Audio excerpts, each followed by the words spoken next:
জামায়াতের রাজনীতিই হচ্ছে জামায়াত কখনো কারো না, স্বার্থ ফুরলেই বাই বাই। নাহিদের কথা শোনার পরে মনে হচ্ছে জামায়াত ইসলাম এনসিপিকে তাদের মতো করে ব্যবহার করতে চেয়েছিল, তাদের জোটে তাদের মতো করে নিতে চেয়েছিল।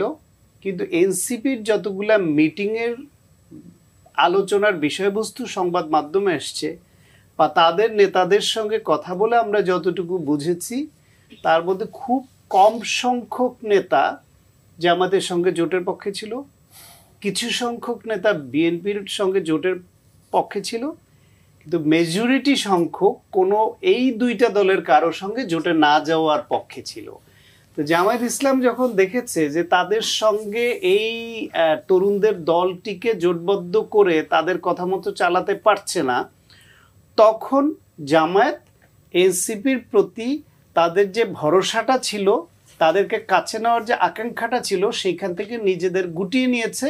এবং ওই যে তাদের মধ্যে যে আন্ডারস্ট্যান্ডিং ছিল, তারা উভয় স্বাক্ষর না করে সরকারের উপর একটা চাপ প্রয়োগ করবে বা বিএনপি বা অন্যান্য যে সব দল স্বাক্ষর করতে চায় এই অবস্থায় তাদের প্রতি চাপ প্রয়োগ করবে, সেখানে হোঁচট খেয়েছে। তার ভিত্তিতে খুব ন্যায়সঙ্গতভাবে নাহিদ আজকে বলেছেন জামায়াত সুচিন্তিত প্রতারণা এটা তাদের। এবং এই তরুণদের দল, তরুণ নেতারা জামায়াতের অতীত ইতিহাস বিশ্লেষণ না করবার কারণে এই খুব অল্প সময়ের মধ্যেই হোঁচটটা খেয়ে গেল।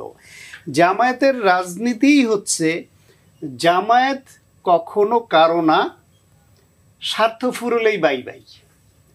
আপনি একদম এই দলটা রাজনীতি করবার অনুমতি বাংলাদেশে পাওয়ার পর থেকে, সেই শেখ মুজিব হত্যাকাণ্ডের পরে জিয়াউর রহমানের সময় যখন রাজনীতি করার সুযোগ পেল, সেই জামায়াত ইসলাম 1986 সালের নির্বাচনে এসে যখন সবাই নির্বাচন বয়কট করার সিদ্ধান্ত হলো, সেই জামায়াত ইসলাম এরশাদকে বৈধতা দিতে হাসিনার সঙ্গে নির্বাচনে গেল।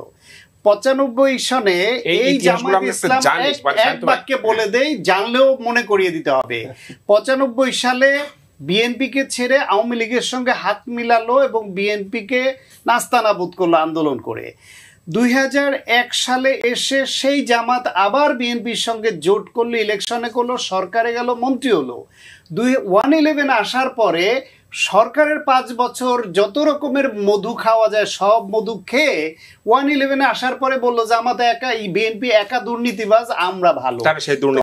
5 বছর তারা একটা শব্দ উচ্চারণ করেনি যে বিএনপি দুর্নীতিবাজ বা খারাপ, তোমরা সংশোধন না হলে থাকবো না। গেল 111। এই যে এইভাবে জামাতের রাজনীতির ইতিহাসই হচ্ছে ভুল রাজনীতির ইতিহাস, বাংলাদেশের অভ্যুত্থান থেকে শুরু করে, এবং প্রতারণার ইতিহাস। সেই প্রতারণার ইতিহাসটা মাথায় না রাখার কারণে